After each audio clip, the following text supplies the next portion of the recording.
8, o BTG Pactual Logística, o BTLG11, administrado pelo BTG Pactual, gerido também, fundo que tem 221.702 cotistas. Então, ó, brincadeira, tá? Deixando bem claro que é brincadeira, mas vamos lá. Vendeu o melhor imóvel do fundo. Se vendeu o imóvel, vendeu o melhor imóvel do fundo, né? Todo fundo imobiliário, quando vende, a gente ouve esse comentário. BTLG vendeu o galpão BTLG Dutra, Rio de Janeiro, para o atual inquilino por R$ 81.538.656, na média R$ 4.032 por metro quadrado. O fundo recebeu 10% como sinal, o restante será pago após condições precedentes, inclusive a aprovação da operação pelo CAD, porque o comprador, se não me engano, é o grupo FENSA, que é Coca-Cola, que é gigantesco, o fundo também é grande, então isso vai ser cada vez mais comum, né? Ter que passar por aprovação do CAD. O valor da venda é 23% acima do último laudo de avaliação. O lucro com a venda é de 23 milhões e meio, o que equivale a R$ 1,12 por cada cota, e a taxa interna de retorno da operação é de 19,5%. Não precisa falar aqui que é um belíssimo negócio, né? Um belo retorno, 19,5% ao ano de taxa interna de retorno, ou seja, considerando tudo que foi pago pelo imóvel, tudo que foi recebido de aluguel ao longo do tempo, e agora o valor da venda dá um retorno equivalente a 19,5% ao ano, certamente maior do que a inflação do período. E aí tem, vou deixar maior na sua tela, um belo resumo de toda a operação, toda a venda, fotos do imóvel lá. Resumo da transação do BTLG Dutra São Paulo. Falei Rio de Janeiro, não, Dutra São Paulo. O valor da venda, 81 milhões e meio, acima do custo de reposição, acima do último laudo de avaliação, 23% acima do último laudo. Lucro de 23 milhões e meio, 40% de ganho de capital e uma TIR de 19,5%. Isso a gente já tinha visto na parte de texto. O que mais? 40% de ganho de capital, tem o lucro, o valor da venda, o valor patrimonial, o custo, ó lá, foi de 58 milhões, que dá 2.868 por metro quadrado, quando o fundo comprou esse imóvel. Área locável de 20 mil metros quadrados, contrato venceria em 2029 e o aluguel é de R$ 29,09 por metro quadrado. Aí, ó, vou eu abrir aqui uma parte que não está no fato relevante. Tendo esses números, a gente consegue fazer umas continhas, né? Ó. Por valor de laudo, o laudo era 3.264 metro quadrado, o aluguel 29,09, dava um cap de 10,7% ao ano, certo? 0,89 ao mês, vezes 12, 10,69 ao ano. No valor da venda, o imóvel está sendo vendido a um cap de 8,66% ao ano. Né? 4.032 o metro quadrado, com um aluguel de R$ 29,09, dá 8,66% ao ano. Interessante só para a gente ter uma base de comparação, né, nesse índice, nessa métrica que é o cap rate.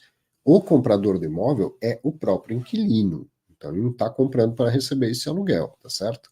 Mas se não fosse o próprio inquilino, fosse um outro que comprasse por conta do contrato de locação também, né, pela receita contratada, saberia que teria uma receita contratada até 2029 e que geraria 8,6% ao ano de cap rate. Então, tudo isso conversa com o bom resultado da operação, né? É um imóvel que é antigo, não está dito aqui em lugar nenhum, mas pode ter certeza que não deve ser um AAA, né? Um imóvel moderno, aquela coisa toda. Então, os caps são mais altos mesmo, né? A rentabilidade é mais alta por ser um imóvel um pouco mais antigo. E que tem total interesse do inquilino em comprar, óbvio. Né? Não é uma operação, um interesse financeiro, certamente, porque pagar aluguel do ponto de vista financeiro é mais eficiente do que deixar o dinheiro imobilizado num ativo. Mas o inquilino pode ter outro interesse nesse imóvel, outra função, além da que ele tem atualmente e tal. Então, é de interesse do inquilino comprar e ele comprou pagando um preço que mesmo acima do valor de laudo e tal, não sei o que, é interessante para ele, né? Pelo preço é uma coisa, o valor é outra. Lembra disso. a gente sabe que o comprador está pagando esse preço. Por quê? Porque ele tem algum projeto para esse ativo, para esse endereço, para esse imóvel, que ele entende ter mais valor do que o preço que ele está pagando, né? Senão ele não pagaria. E para o BTLG foi uma bela oportunidade, uma bela venda. E aqui tem um histórico com a venda, ó, linha do tempo. Entre outubro e novembro de 2019, o BTG assume a gestão desse fundo, que tinha 3 ativos, um fundo bem antigo, criado, gerido por muitos anos pela TRX. E aí passou para a gestão do BTG em novembro de 2019. Esse imóvel representava 25% do patrimônio líquido do BTLG, quando ele passou para a gestão do BTG. Em março de 2020, eles concluíram uma obra, né, deram uma melhorada no ativo. E agora, em agosto de 2023, vendem num momento em que o imóvel representa 3% do PL. Olha como foi o crescimento e a diversificação do BTLG num curto período de tempo, né? Uma fase muito boa para fazer emissões, eles fizeram várias emissões, com boas alocações, o mercado foi assumindo isso, né, dando cada vez mais crédito, recursos em novas emissões. Então, belíssimo trabalho da gestão do BTG. Parabéns aí, Crestana, Rui Ruivo, Gabriela, toda a equipe, toda a célula junto do Crestana nessa operação. E com isso, assim se foi o último dos 3 imóveis originais, 3 ou 4 imóveis originais que vieram lá do antigo fundo, que depois mudou de nome para o BTLG. Os outros já foram vendidos, retomados e vendidos novamente para o mesmo comprador, né? Vamos esperar chegar a última parcela para ter certeza que eles não voltam. Mas veja como a gestão ativa traz uma nova história para um fundo, né? E a nova história do BTLG até agora tem sido muito boa, muito vencedora.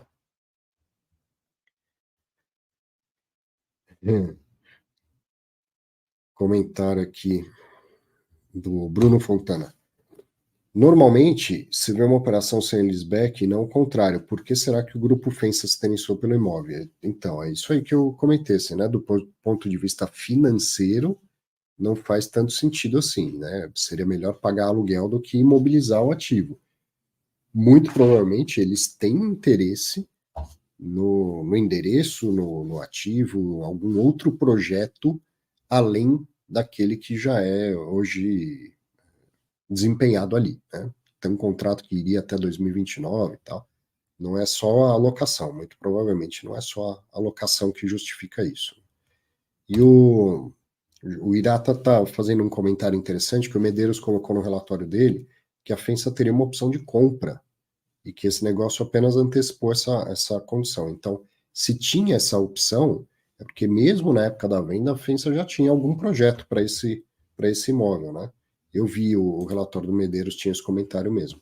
Então, não deve ser simplesmente, vou parar de pagar aluguel. Não, deve ter um projeto para ser desenvolvido ali.